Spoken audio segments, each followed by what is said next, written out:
Some viewers may find the following video disturbing. Viewer discretion is advised. Hello বন্ধুরা, তো আপনারা কেমন আছেন? আশা করি সবাই ভালো আছেন। তো ডার্ক থিমের নতুন এপিসোডে আপনাদেরকে স্বাগতম। এই ভিডিওতে আমরা জানবো যে ফেসবুক সম্বন্ধীয় কিছু তথ্য যেগুলি ফেসবুক ইউজারদের থেকে গোপন রাখা হয়ে থাকে। আর ভিডিওটি শুরু করার আগে বলে রাখি যে চ্যানেলে নতুন হলে চ্যানেলটিকে প্লিজ সাবস্ক্রাইব করুন এবং অবশ্যই ভিডিওতে একটি লাইক করুন। তো বেশি না কথা বলে আজকের ভিডিও শুরু করি। গত কয়েক মাসের মধ্যে আমাদের দেশে চালের দাম বেড়ে উঠেছে আকাশে এবং ডাটার দাম কমে নেমে এসেছে মাটিতে, অর্থাৎ আমি ইন্টারনেটের কথা বলছি। এর মাধ্যমে সবচেয়ে বেশি উপকার হয়েছে সোশ্যাল মিডিয়া ওয়েবসাইটগুলির। এখনকার দিনে কারো ব্যাংক অ্যাকাউন্ট থাকুক বা না থাকুক, কিন্তু ফেসবুক অ্যাকাউন্ট থাকা চাই। আপনি কি কখনো ভেবে দেখেছেন যে জিনিসগুলো আমরা কিনতে চাই সেই জিনিসগুলোর অ্যাড ফেসবুকে আসে কিভাবে?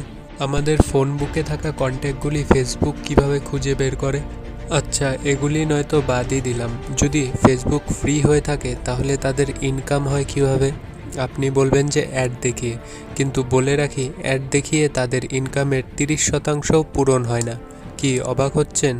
তো চলুন এই ভিডিওতে ফেসবুক নিয়ে এমন কিছু চমৎপ্রদক জিনিস দেখাবো যেটা দেখার পর আপনি ফেসবুক চালানোর আগে কয়েকবার ভেবে নিতে বাধ্য হবেন। যারা আমাদের চ্যানেলে নতুন তারা নিশ্চয়ই চ্যানেলটি সাবস্ক্রাইব করুন, আর যারা আগে থেকে সাবস্ক্রাইব করে রেখেছেন তাদেরকে ধন্যবাদ। হয়তো এই ব্যাপারটি আপনার কাছে স্বাভাবিক লাগতে পারে, কিন্তু আমি বলে রাখি যে ফেসবুক কিন্তু আপনার প্রাইভেসিও বিক্রি করে থাকে, আর এর জন্য অনেক মোটা অঙ্কের অর্থ উপার্জন করে সে। আর এই প্রাইভেসির মধ্যে রয়েছে আপনার কন্ট্যাক্ট লিস্ট, আপনার ফটো এবং আপনার পার্সোনাল মেসেজ, এছাড়াও আরও অনেক কিছু। আর এর সত্যতা তখন পৃথিবীর সামনে আসে যখন 2014 সালে এডওয়ার্ড নর্ডন এই ব্যাপারটি সবার সামনে তুলে ধরেন।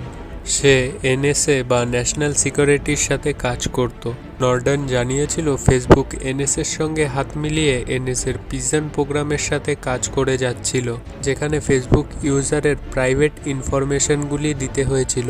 যদি কোনো ইউজারের পোস্টে বা মেসেজে যদি আল কায়দা জাতীয় কোনো জিনিস অথবা আপত্তিজনক কোনো জিনিস দেখা গেলে সেই মানুষটি এনএসএর নজরবন্দি হয়, হোক না সেই মানুষটি যতই সাধারণ। একবার 2014 সালে আমেরিকার ফেসবুক মোবাইল অ্যাপটিতে একটি সিক্রেট আপডেট এসেছিল, যার মাধ্যমে ফেসবুক ইউজারের মাইক্রোফোনের অ্যাক্সেস নিয়ে রাখা হয়েছিল এবং এইভাবে হাজার হাজার মানুষের কল রেকর্ডিং সংগ্রহ করা হয়ে থাকে এবং তাদের কথাবার্তার অনুসারে তাদের ফেসবুকে অ্যাড পাঠানো হতো। ব্যাপারটা কিছুটা এরকম, ধরুন আপনি যদি আপনার বন্ধুর সাথে গাড়ি কেনার ব্যাপারে কথাবার্তা বলে থাকেন, তাহলে আপনার ফেসবুক পেজে সেই গাড়ি কেনা সংক্রান্ত অ্যাড আসতো এবং এইভাবে ফেসবুকের অ্যাডে অনেক বেশি ক্লিক পড়তো, যার ফলে ফেসবুক সহ অ্যাডভার্টাইজমেন্টদের অনেক লাভ হতো। কিন্তু স্বস্তির কথা হলো এটা, এই ফিচার তারা অন্য কোনো দেশে আর লাগু করতে পারেনি। অস্ট্রেলিয়ার এক ডাটা কনসাল্ট জানায় যে ফেসবুকে কোনো ইউজার লগ ইন মারলে সেই ফেসবুক ইউজারের ব্রাউজার সংক্রান্ত সকল ইনফরমেশন ফেসবুক কালেক্ট করে নেয়। সবচেয়ে ভয়ের বিষয় হলো এটা যে কোনো ইউজার ফেসবুক থেকে লগ আউট মারার পরেও ফেসবুক তার প্রাইভেট ইনফরমেশনগুলি চুরি করতে পারবে। এরপর 2016 সালে যখন ডিসলাইক বাটনের চাহিদা বাড়ছিল, তখন ফেসবুক ডিসলাইক বাটন না দিয়ে 6টি রিয়াকশন ইমোজি দিয়েছিল। ফিচারটি প্রায় সকলের কাছেই ভালো লেগেছিল, কারণ নিজেদের ফিলিংসকে মানুষ আরও ভালোভাবে প্রকাশ করতে পেরেছিল। কিন্তু এর পিছনেও ছিল ফেসবুকের এক ভয়াবহ চাল। রিয়াকশন বাটন লঞ্চ হওয়ার কিছুদিন পরেই বেলজিয়াম অফিসাররা জানায় যে এই রিয়াকশন বাটন হলো ফেসবুক ইউজারের প্রাইভেসির বিপদের কারণ। তারা বলেছিল এর মাধ্যমে ফেসবুক মানুষের মানসিক চাহিদাকে নজরদারিতে রাখছে, আর এই তথ্য সরাসরি ফেসবুক অ্যাডভার্টাইজমেন্টদের কাছে বিক্রি করত।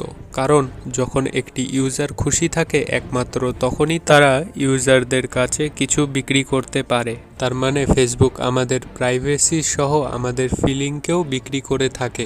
ফেসবুক অনেক সময় কিছু সিক্রেট এক্সপেরিমেন্টও করে থাকে। 2014 সালে ফেসবুক ক্যালিফোর্নিয়া টিমের সাথে হাত মিলিয়ে একটি সিক্রেট এক্সপেরিমেন্ট করেছিল। এখানে অর্ধেক ইউজারের ফিডে লাগাতার পজিটিভ পোস্ট দেওয়া হয়ে থাকে এবং অর্ধেক ইউজারের ফিডে লাগাতার নেগেটিভ পোস্ট দেওয়া হয়ে থাকে। এর ফলে ইউজাররা সবাই ডিপ্রেশনে ছিল এবং অনেক বেশি সময় ফেসবুকে কাটাতো। এই ব্যাপারটি যখন সামনে চলে আসে তখন ফেসবুককে মানুষের অনুভূতি নিয়ে এক্সপেরিমেন্ট করার জন্য দোষী সাব্যস্ত করা হয়, কিন্তু এখনও মাঝে মাঝে ফেসবুক এরকম সিক্রেট এক্সপেরিমেন্ট করে থাকে। এরপরও যদি আপনি ফেসবুকে বেশি সময় ব্যয় করে থাকেন তাহলে এখনই সতর্ক হয়ে যান, কারণ ফেসবুক আপনার প্রাইভেসি সহ আপনার ফিলিংকেও বিক্রি করে থাকে। তাই বলে আমি বলছি না যে ফেসবুক সহ আরও বিভিন্ন সোশ্যাল সাইটগুলি ব্যবহার করা বন্ধ করুন। চেষ্টা করবেন ফেসবুক ও অন্য কোনো সোশ্যাল সাইটে নিজের কোনো পার্সোনাল জিনিস না পোস্ট করার। আপনি যদি আমার সাথে দ্বিমত পোষণ করে থাকেন তাহলে নিশ্চয়ই আপনার মতামত কমেন্ট বক্সে জানাবেন। তো আজকের ভিডিও এখানেই শেষ। সতর্ক থাকুন, সাবধান থাকুন এবং সবাইকে সতর্ক রাখুন। ভিডিওটি ভালো লাগলে শেয়ার করতে পারেন, কমেন্ট করে নিশ্চয়ই জানাবেন যে ভিডিওটি কেমন লাগলো। আর ভিডিওটিকে নিশ্চয়ই একটি লাইক করুন এবং এখনও পর্যন্ত যারা আমাদের চ্যানেলটিকে সাবস্ক্রাইব করেননি প্লিজ সাবস্ক্রাইব করে দিন, যাতে নেক্সট ভিডিও আপডেট আপনার কাছে সবার প্রথমে পৌঁছয়। দেখা হচ্ছে নেক্সট ভিডিওতে কোনো নেক্সট টপিকের সঙ্গে। ততদিনের জন্য ভালো থাকুন। ধন্যবাদ।